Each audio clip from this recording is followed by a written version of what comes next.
wabarakatuh. Perkenalkan, nama saya Rahma Suci, NIM 4443220057, kelas 4A Ilmu Perikanan Universitas Sultan Ageng Tirtayasa.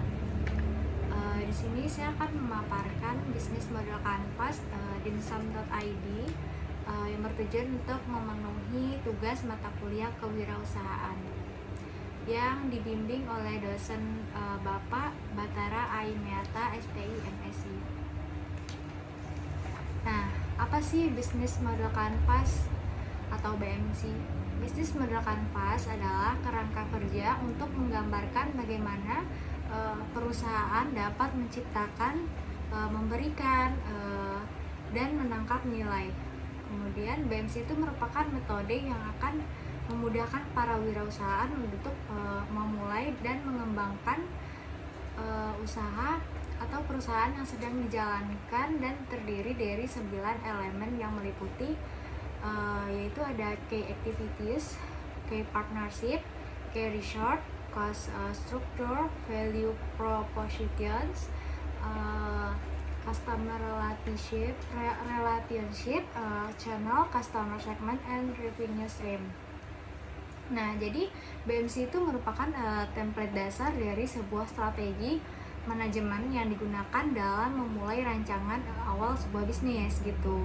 Jadi dalam BMC itu terdapat 9 elemen, di mana 9 elemen area activities ini di mana memiliki tujuan untuk memetakan strategi untuk mengembangkan bisnis yang kuat dan memenangkan persaingan dalam jangka panjang seperti itu.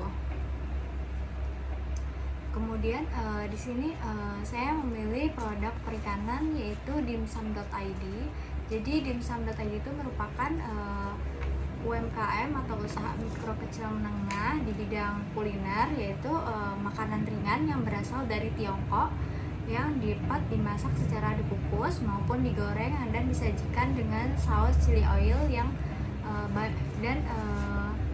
banyak disukai oleh masyarakat Indonesia, khususnya masyarakat milenial, di mana dimsum ini tuh berbahan dasar pangsit dengan isinya bermacam-macam seperti ayam, udang, dan lain-lain.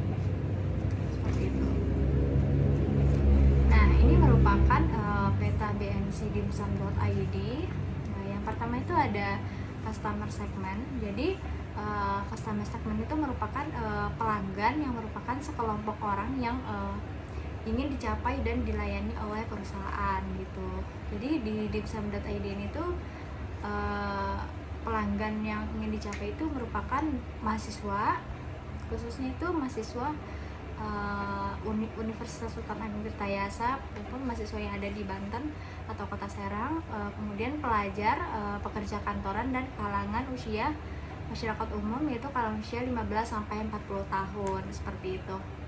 Kemudian ada value propositions. Jadi value proposition ini merupakan alasan utama kenapa pelanggan ini tuh membeli produk dimsum.id. Jadi ada harga terjangkau, memiliki varian saus dan chili oil dengan varian lokal yang khas, habis itu bahan baku yang berkualitas, kemudian ukuran dimsum yang lebih besar, tanpa pengawet, kemudian juga bekerja sama dengan platform GoFood, GrabFood, dan ShopeeFood. Kemudian menyediakan pembayaran secara online, debit atau QR card seperti itu.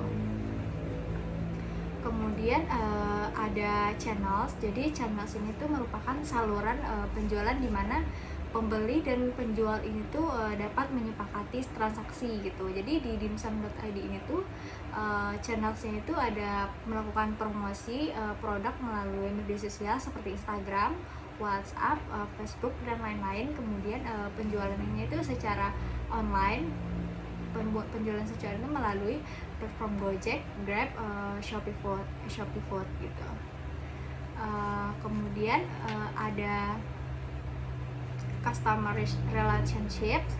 Jadi di dimsum.id ini customer relationship-nya itu ada penjualan secara online dan offline, kemudian memberikan promo-promo menarik kepada pelanggan, kemudian membuat konten-konten menarik di media sosial, atau memberikan edukasi tentang dimsum untuk kalangan masyarakat seperti itu.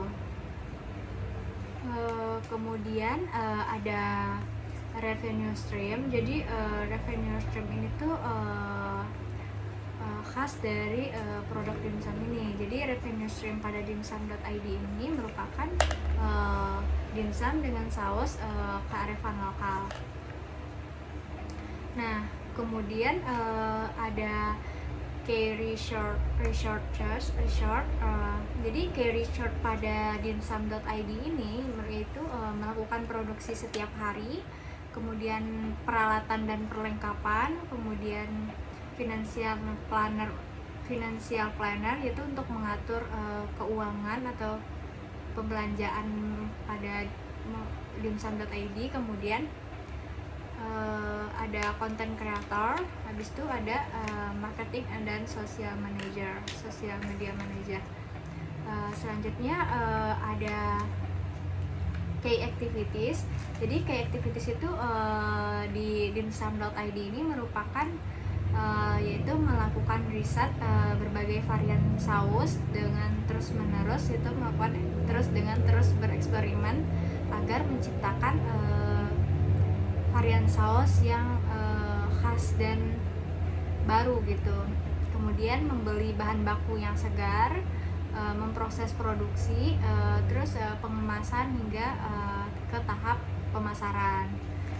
Selanjutnya ada key partners. Jadi tuh key partners itu kayak mitra yang bekerja sama dengan dimsum.id itu ada seperti supplier yang memasak bahan baku, kemudian grosir, toko kemasan, GrabFood, GoFood, ada terakhir Shopee Food gitu. Selanjutnya ada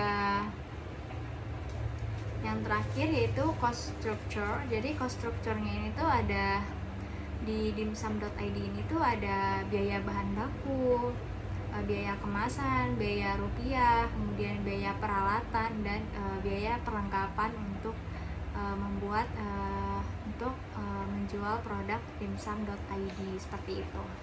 Jadi itulah paparan dari saya bisnis BMC pada dimsum.id. Kurang lebihnya mohon maaf. Saya akhiri dengan wabillahi taufiq walhidayah. Wassalamualaikum warahmatullahi wabarakatuh.